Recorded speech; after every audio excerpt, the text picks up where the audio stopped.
Hello, everybody. Welcome to the Wrestling Conference. I am Dwayne. I'm Jeff, and I'm cold. What? Are you saying you cold or cold? Oh, it's cold up here Oh, in our filming location. now it's about that time, Jeff. Winter's coming. That's right. Uh, Before we begin, thank you for watching the Wrestling Conference. Please like, subscribe, hit that notification bell, let you know when the new Wrestling Conference drop. Please comment below. Give us a thumbs up if you like the video. Before we begin, we are doing the WWE Survivor Series War Games results. As we always do, we go from 1 to 10. What do we give this PLE? Not pay-per-view, PLE. So, Jeff, what would you give this PLE? Well, first and foremost, comment below and tell us how much you miss Hologram. And now, Wasn't Hologram on Collision? you see, he was on Collision when he was healthy doing, but he gave too much and now he's hurt. Tony was using him too much. But you know what? All good things come to those who wait. So get well, Hologram. Best new star of 2024. With that being said, I give Survivor Series. Nah. I give it an 8.5. Oh man, Jeff, we in the same ballpark. I give it an 8. Yeah, it was a fun show. I had a good time watching it. I felt like the women's War Games match was a little clunky at times. Jeff. Ooh, Jeff. It was too. I don't. And all the, I don't know, all the moving parts didn't align correctly for me. But Yes. Dwayne, I'll let you get into it. I gave it an 8, like I said, in the same ballpark. Overall, throughout the matches, it was a good, solid match. I liked everything in it. I'll probably say the only match I probably didn't like, or I probably didn't enjoy, was the women's. But we get into it as we go through each match.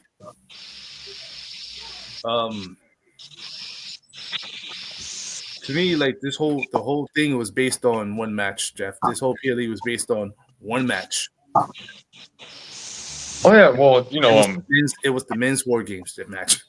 To be honest, yeah, they are on the poster behind you after all. Actually, yeah, I thought this would be like one on the match card. No, Jeff, this is the poster. This is one of the posters. No, but Dwayne, I 100% agree. The basically the entire show revolved around this match. Yeah, which kind of makes the women's War Games match look even worse, because that felt like it was just slapped together just to have one. Yeah, it was kind of it wasn't good. It wasn't good. We can go in the match. Yeah. So first match is the women's War Games match. Is the women's War Games match, where the winners was the babyface, which in my predictions I picked. I was right on too. I was like, in my predictions, I was like, the first match is going to be the women's match. It just had to be. And I did pick the baby faces. Rhea Ripley, Bianca Belair, Naomi, Io Sky, and Bayley defeated Liv Morgan, Raquel Rodriguez, Nia Jax, Tiffany Stratton, and Candice LeRae. Yeah, this match was sloppy as hell. Yeah, you know, there were certain things I enjoyed about it, and overall, you know, it is good, but it was clunky at times, in my opinion. All right, so I'm going to be frank, right? So the whole match, no one felt like they had chemistry. Everyone felt like they was off. Like the timing was off on everything, every move and stuff like that. Like it felt like they was clunky, messy, and too many hesitant spots. You know what I'm saying? Like that's how I felt. I'm like, and the match didn't get better until Rhea Ripley came in, Jeff. It felt like when the match was quiet, the audience was quiet on the match. It was very slow, very clunky, messy until Rhea Ripley came in. That's when the crowd went louder and everyone started hitting their spots all of a sudden. That's so right. Like, man, maybe Rhea Ripley should have opened the match. Maybe she should have been the first one in there because it felt like everything got better when she came in. No, 100%. And also, this era has like done really good with like the continuity and everything. But I felt like it was off when it came to these two teams. I was like, wait, didn't Liv Morgan and Nia Jax have a match at Crown Jewel like a month earlier? Jeff, I was thinking the same way watching it because they did a little. All right, so what was it? I believe was it Bailey or Io? One of them got hit or what? Oh no, one of them was about to get pinned. Yeah, I think it was Io saved Bailey, if I'm not mistaken. I think Io saved Bailey, and then they were sitting there about to start like yelling at each other. And I'm like, I get it. Y'all was best friends and stuff like that. Like now y'all gonna start fighting, which makes no sense. No, well that I actually liked because Io and her gang kicked Bailey out of Damage Control, which makes sense. So there should be tension there. It should be, but Jeff, that was the only time. That was the only time. That's right. It was the only time So I'll put it this: I don't like to compare the matches. The men did it better, Jeff. They did. They did it better, and I'm like, I get it because think about it: the whole babyface, they all shouldn't trust each other. At all. Bailey and Io literally destroyed Bianca for those years. It was like she was champion and stuff like that. They were just messing with her. And who else was on there? And then you have Naomi. She's basically buddies with Bailey, so she's basically buddies with Bailey and Bianca. So she should be like in the middle of like I don't know who or keeping the peace between them. Yeah. Yes. And Rhea Ripley basically hated all of them. So it's like it should have been more like, don't listen to me. I'm doing my own thing. One of those things. It should have been like that throughout the match, and then having Rhea Ripley come in as like the leader, because that's the way they presented her as like the leader. Yeah. Have her come in there. When she comes in there, you could have had her sat there, rally up the troops, and be like, "Yo, cut all of that. We're not going to do none of that. Put all that stuff against the side. This is war games." They didn't do that, Jeff. That's right. Yeah. In that match, they should have been like fighting against each other. I don't need your help. Move. Get out of here. Get out of my face. It should have been like that, Jeff, but it wasn't. No, and we didn't even get any of that with Candice and Tiffany, which they established already. They didn't do none of that. I'm like, they dropped the ball. Because think about it, Jeff. I'm not sure this is the first time, but in this War Games match where everyone had beef with everybody, and now you're teaming up with people you had beef with,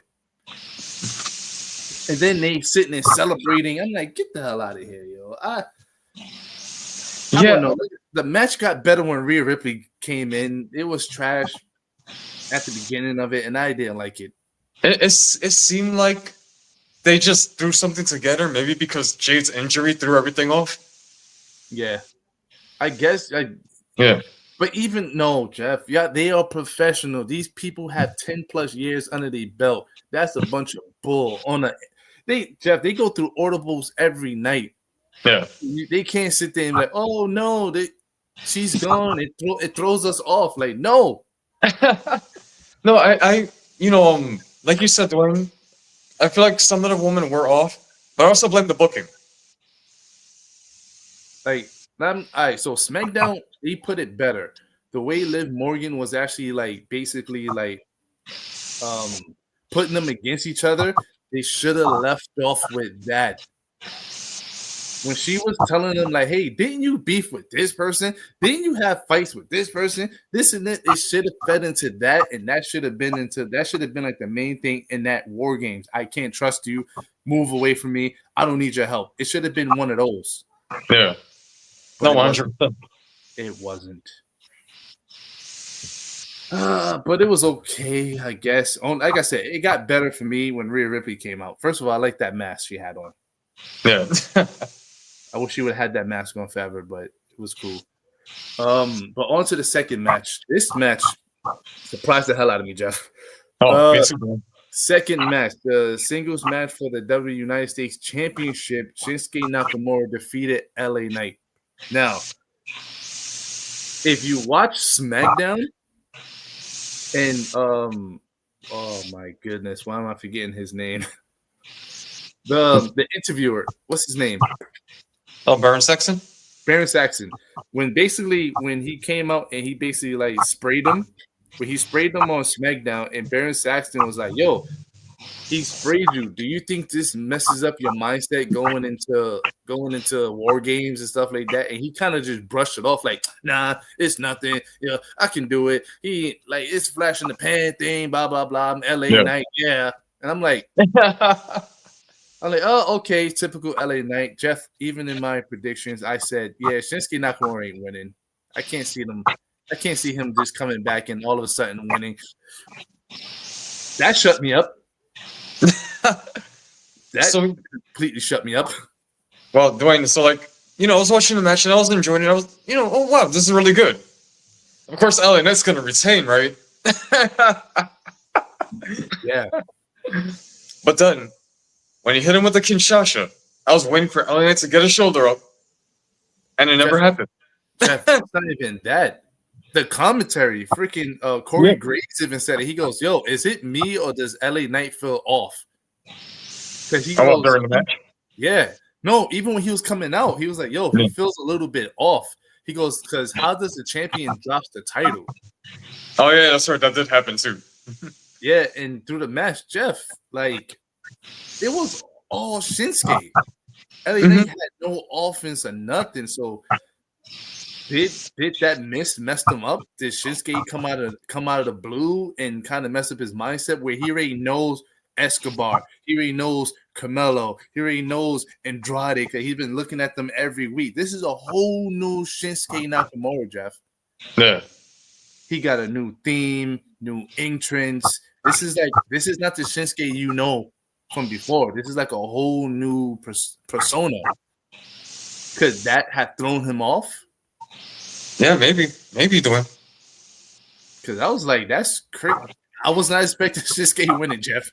When he did that, I don't know these moves, but he did the reverse thing and he threw him in. The reverse suplex, yeah.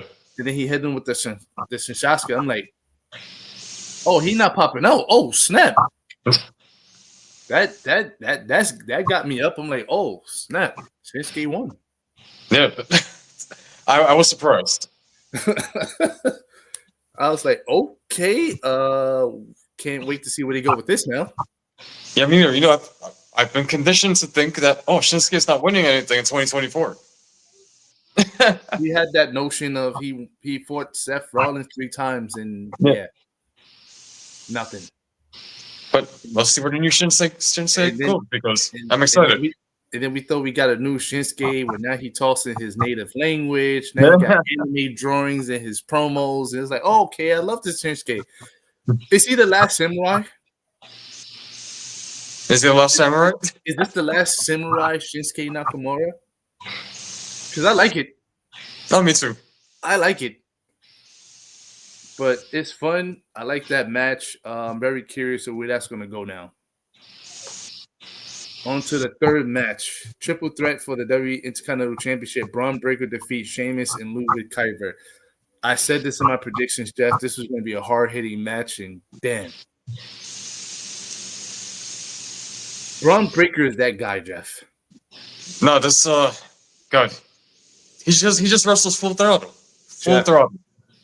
Jeff, this like I said this from the beginning in freaking NXT 2.0, Jeff. When I first saw Braun Breaker, I was like, "Yo, he's gonna be a star. They're gonna push this guy to the moon." Jeff, the freaking crowd was chanting Braun Breaker. Oh yeah, no, they bark. Jeff, he's not even from Canada. I'm thinking like, "Yo, he's the heel in a way. Only babyface in this match is Sheamus." Yeah, Be chanting for Braun Breaker. but you know, Dwayne, he does cool stuff. I mean, yeah, he does cool stuff for a guy his size. Holy crap!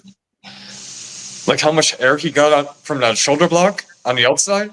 Yes, Jeff. I picked Braun Breaker to win this match, but a little smaller part of me while watching this match, I was like, I think they're gonna give it to Sheamus. You know, I wanted Sheamus to win. I really thought they was gonna give it to Sheamus this one because I'm like, all right, cool. He's taking all the hits. He's basically put like Jeff. His body was banged up. Oh yeah, no doubt. Like damn, this You dude can like see this was a war match. Oh, you can see all the welts. Yes, and I got to give it to Kaiser too. I actually enjoyed this match, Jeff. This match was amazing. No, so did I. But then, who's beating Braun Breaker? I don't think it's Jey Uso. Well, he did it once before, but I don't think he can do it again. This is a whole different Braun Breaker, Jeff. I think he's like, I don't know. I don't think he's gonna beat this guy's title reign, but he's gonna have that Intercontinental Championship for a while. I think so too. But I do think by 2025, I think Braun Breaker is gonna be World Heavyweight Champion. Sometime in 2025, Dwayne? Yep. I'm calling it right now. Braun Breaker will be World Heavyweight Champion in 2025. I wouldn't bet against it. So I agree. And speaking of world champions, going into the fourth match, singles match for the World Heavyweight Championship, Gunther defeated Damian Priest. You know, I can't say I was excited to see this match again. To be honest with you, Jeff, I kind of was. No, let me tell you the reason why. Yeah. The build up to this match is that the way they built this matchup is the fact that ever since Gunther won the World Heavyweight Championship, it felt like he lost a little piece of him. Yeah. He wasn't focused as he was when he was Intercontinental Champion. Yeah, commentary kept bringing that up. Yeah, and Jeff, no, throughout the week, Jeff, he was getting beat. Jeff, he got beat up backstage. He got shown up in the freaking promo where he didn't even say anything. He got put through a freaking announce table, Jeff. Oh, they're trying to turn him human. So it's like he lost a little bit of him in a way. Ever since Cody beat him? I wouldn't even say before that. Like even before that. Like who did he fought? Crap. Because this was his third title defense. Oh, he beat Randy. Randy. Yeah. Yes, he fought Randy twice, right? Yeah, he fought Randy twice, yeah. He fought Randy twice. The first time, he struggled. Second time, struggled again. Then he fought Cody, struggled with Cody and lost. So it's like he lost a little piece from ever since he won the World Championship. And Damian Priest called him on that. So going into the match, Jeff, even in the match, Damian Priest was kind of owning him. We didn't get to see the old Gunther like we used to. No, sorry, he didn't chop the, poop out of him. No. So is it the pressure of him being World Heavyweight Championship getting to him? Especially so soon after the IC title ring? Yeah. So, and on top of that, he felt like it's a big target in the back where he can lose it any kind of slip up to make him lose the World Heavyweight Championship. That's the way I see it as. And the fact that to beat Damian Priest, Finn Balor had to soften him up a little bit. Arguably, yeah. Even though Gunther didn't take kindly to that, kicked him in the face. No, yeah. But I don't know. So, yeah.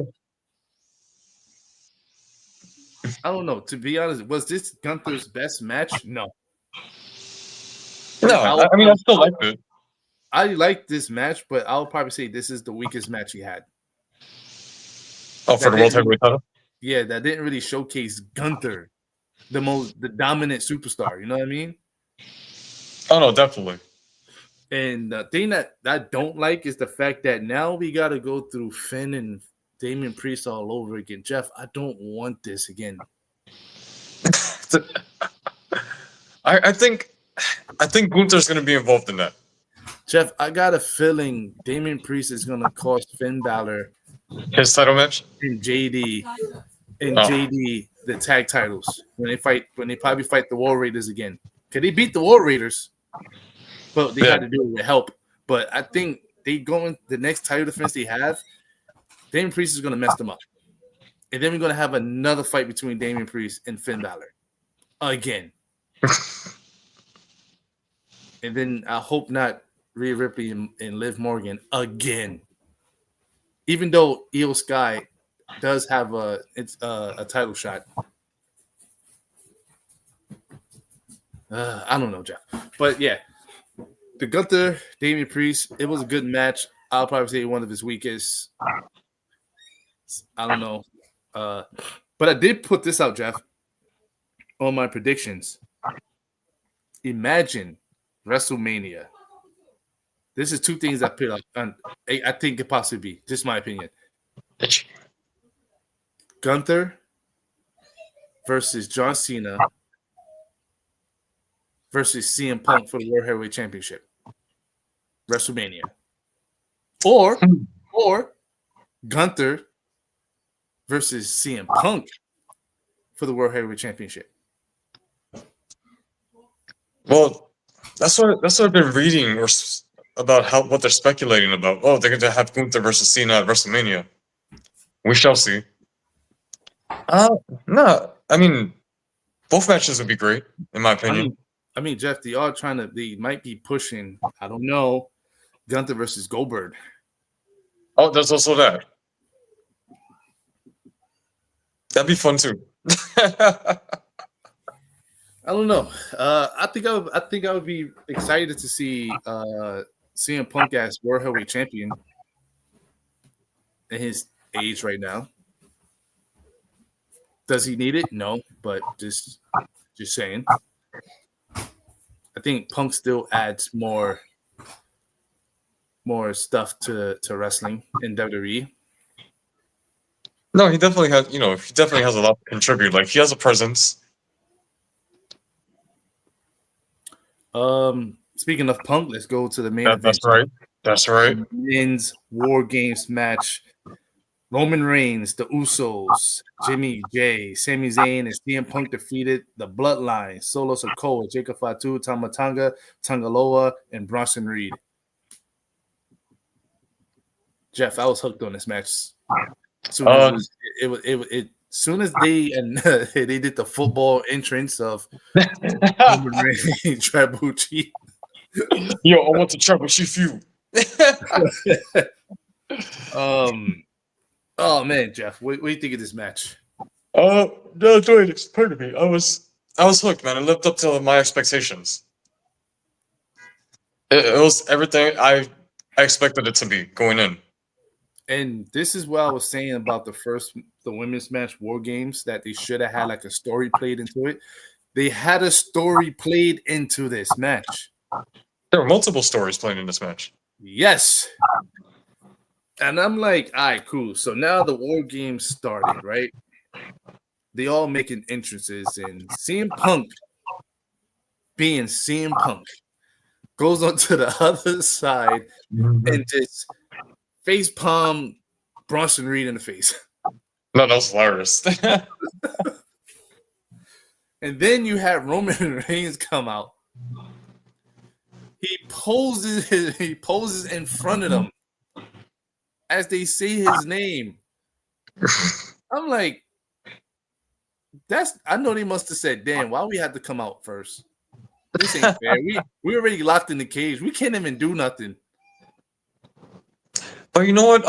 I felt like little things like that added to the story that they're trying to tell. Like, so the Face Squad were full of individual personalities that were arguably not a cohesive unit. Not like the New Bloodline who came out together. Yeah. I mean, they all came out separately, except Jimmy and Sami Zayn. No, right? No, I'm sorry. They all came out separate. Sorry. Yeah, they all came out separately. I was thinking about another time they came out. But yeah. They all came out separately. They all came out individually. So they had like in this match, it was so I'm gonna just skip through some of the stuff. So when it was time for the next person on Roman Reigns' side to come out, and you only had CM Punk, Roman Reigns, and Sami Zayn. Matter of fact, prior before that, when they was all in the cage, you could see Roman just staring a hole in freaking CM Punk. Mm-hmm. Like just staring a hole in him. Right? And then when it was time for the next person to come out, CM Punk was ready to go out. But then Roman stopped him. And then Sami Zayn basically just came. And you can see the tension between them two stuck in the cage. I kind of wish it was a little bit more. Yeah. Like, I kind of wish the fact that it was probably either like, I get it, they did the stare down, but I wanted to see like verbiage. I wanted to see them like just argue amongst each other. No, yeah, I think that makes it more uncomfortable though. The awkward silence. Yeah. But then when they all got into the ring and stuff like that, and then they locked out Roman, everybody was laid out. Once Roman got in there, War Games started, Jeff. War Games started. They were waiting for Goku.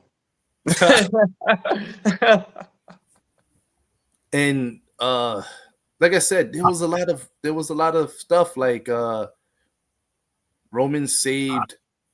Did Roman save Punk? No, Punk saved Roman. Yeah, because Roman spared Punk. Yeah, accidentally. Yeah. He accidentally, which made no sense. He spared Punk, but then Punk saved him from Bronson Reed. I think cooler heads prevailed. But then again, Punk realized, oh no, he's not being wrestling stupid. He's actually being intelligent. Oh, that was an accident. Because I was listening to Corey Graves, because Corey Graves was like, "Oh man, if Punk didn't save him, that actually would have took out Roman, and then it would have been 5-on-4, and they probably would have lost because that tsunami from all the way from top, that would have been it for Roman. Roman would have been out. Oh, not to mention, they were losing before that moment anyway. Yes, he was, Jeff. So if Roman didn't come in, they was getting beat, Jeff. So Solo's crew was in control. That tsunami, that freaking Jacob Fatu, yo. Yep, that freaking Jacob Fatu. That tsunami took out Bronson. Yes. So imagine if he landed on Roman, he would have been out, like you said. Yeah. And that was the key moment of Roman OG Bloodline winning. It was because of that. Because of that, Roman and Punk put aside their differences and started working together. And see the multiple stories in this match. This is why it was better than the other match. Yeah. Because they had story, and they also still had where conflicting against each other, Roman and CM Punk. And they were still staring each other down in the match. Yeah, that's right. They were still staring at each other. And I'm like, are they gonna fight? What the hell? But even though there was a slight moment, Jeff, I don't know if you caught this. When they had Solo surrounded, did you see Roman Reigns extended his arm out to Solo? Yeah, I saw that. And Solo was gonna walk towards him, but Jimmy super kicked him. And then it's like, to me, I feel like, all right, cool. You had to do all your supers to take out Solo. That says a lot. No, I remember Solo was teasing it, but he was like, "No, I'm still Tribal Chief." Then he got kicked. So in a way, it feels like Roman still have compassion for Solo. Hey, they're family. maybe the whole tribal chief thing is just going to his head, and he needs to know, like, hey, we still family. No, yeah. I'm still here for you. It's just that your mind is just clouded, and the whole title of tribal chief is just taken over. But No, my thing is this, Jeff.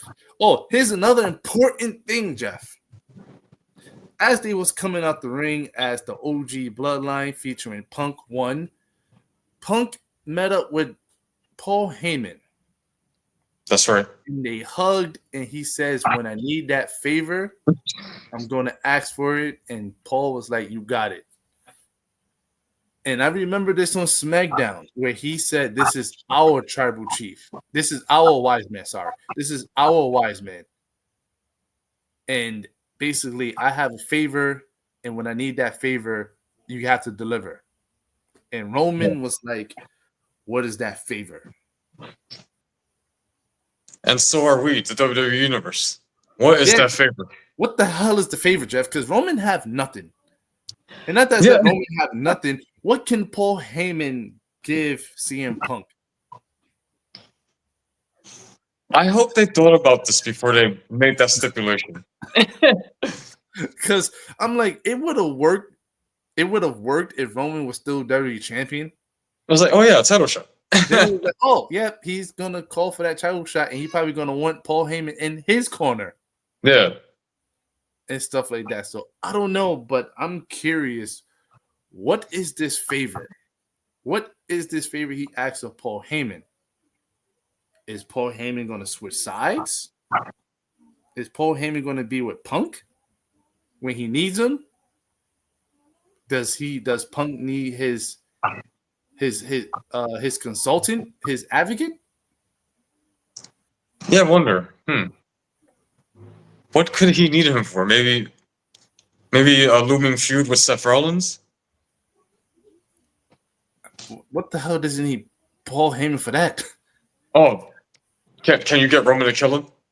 I mean, Jeff, Monday Night Raw is going to be interesting because I know for a fact Seth Rollins is going to say something about that. Yeah. Like, why did you? First of all, it's weird because I don't get why Seth Rollins would ask CM Punk because it's not his business. But why did you team with Roman? Like, why did you put yourself in War Games after you just came out of Hell in a Cell? Well, it's still established that Seth doesn't like Roman either. I mean, that too. I don't know. I'm curious, though. I hate when Triple H does these things because now it's like it's good for TV, and it's like, damn it. Now you put these things out because I get it. I know the long story between The Rock and Cody. He handed him something. We still don't know what the hell that is. I'll do it. I was going to ask about that. What did The Rock hand Cody? That's the unsolved story there. And then now you want to put out freaking, hey, I need you. When I ask for that favor, you got to deliver it. Now we got a favor we don't even know of. And we're probably not going to know of because Paul Heyman probably is going to still like, hey, let's not talk about this. What? And then on top of that, where does this go now? Yeah. Where does this go now? Where does the bloodline goes now? Because now it's 1-1. The OG have won. The bloodline have won. Are they going to do one more battle? Do you want to see one more battle? Do you want to see the OG versus the bloodline again in some kind of form? Well, I assume we're eventually going to get Tribal Chief versus Tribal Chief down the line. I mean, yeah, I figured that because they already did both 2-team matches already. We haven't got a solo versus Roman yet. I could probably see that. What's the next pay-per-view? PLE. Is it like Deadline or something, or is that an NXT one? No, that's Deadline. Deadline is NXT. Oh well, damn. I don't even know the next PLE, but Royal Rumble. Is it? Yeah, and then there's a pit stop Saturday night's main event. Wait, the Royal Rumble is the next pay-per-view, but that's in January, right? Yeah. That means if they do Solo versus Roman at Royal Rumble, then that means they can't be in the Royal Rumble. No, they could because they don't have titles. I mean, but the men's Royal Rumbles, is it going to be the main event? I mean, it was the main event last year. Yeah. I don't know. See what happens. I'm curious about it. But yeah. I mean, Royal Rumble would be wild, Dwayne, because Roman would be in it. Not just Roman's is in it. John Cena's in it. John Cena would be in it. CM Punk will be in it. CM Punk will be in it. Randy Orton going to be in it. Kevin Owens will be in it. There's a lot of good names. A lot of good names in there. There's a lot of good names, Jeff, and I can't even say AJ this time because he's out. Unfortunately, he's hurt, but no, we'll have Carmelo and those guys. Dude, if you want to put out predictions now, I'm hoping it's not John Cena wins. It's not fair, Jeff. Well, we'll see. Even Drew McIntyre will be in there. Oh yeah, I forgot Drew McIntyre. And there's a lot of big stars. But then again, could The Rock be in it? The final boss? Yeah. Why not? Who's going to fight Cody? I can see an angle where he puts himself at number 30. It's funny because he was supposed to be in the Royal Rumble last year. Oh, really? Yeah. He's supposed to be in the Royal Rumble last year. But that would be funny. Number 30. Who's number 30? If you smell it. Oh, no. No. Don't tell me he gave Cody Rhodes his Royal Rumble number. And that was what he gave him. Oh, that I'm going to be number 30? He gave him 30, and Cody looked at it and was like, what the hell is 30? Like, why did you give me 30? Then he could be like, you know what The Rock gave me when I won the championship and he handed me something? You know what it was? It was this. The number 30. Number 30. I was trying to figure out, what does this mean? 30. What could it have been? And now I found out it was the Royal Rumble number. He gave me a clue. He was going to be number 30. Cody, you broke my heart. Can I hold your belt? Can I hold your belt? Oh, man. I don't know. There's so much stuff that can happen, but I'll end it here. Yeah. Thank you for watching the wrestling conference. Thank you for watching the Survivor Series War Games results. Please like, subscribe, hit that notification bell. Let you know when a new wrestling conference drop. Please give us a like the video. It helps us grow the channel. Thank you for watching. Please comment below. This has been another episode of the Wrestling Conference. Thanks for watching. I'm out.